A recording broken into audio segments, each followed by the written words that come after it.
আমার গাছের লাউ, কাঁচা লঙ্কা, চিংড়ি মাছ আর ফোড়নে শুকনো লঙ্কা আর সর্ষে কড়া বসিয়ে দিয়েছি। এবার রান্না বসিয়ে দেবো। তেল গরম হয়ে গেছে, এবার চিংড়ি মাছটা ভেজে নেব।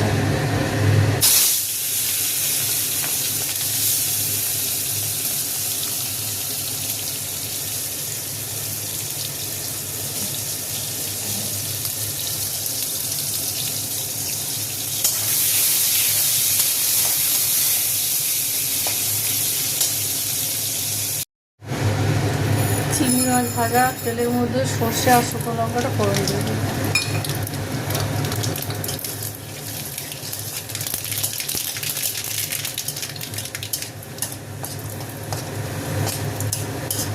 ফোড়নটা হয়ে গেছে, এবার লাউটা ফোড়ন দিয়ে দেবো।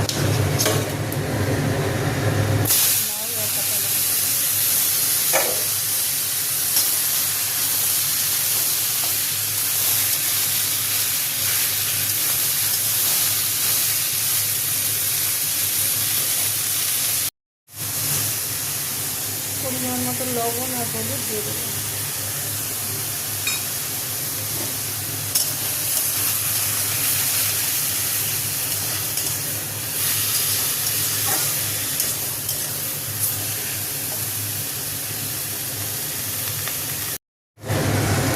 এবার চিংড়ি মাছটা দিয়ে দেবো।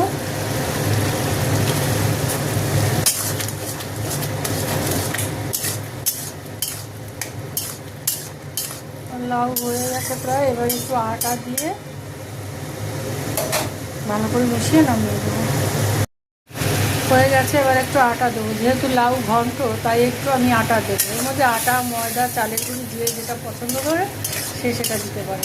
দিলে লাউটা একটু বাইন্ডিংটা ভালো হয়, খেতেও একটু ভালো লাগে।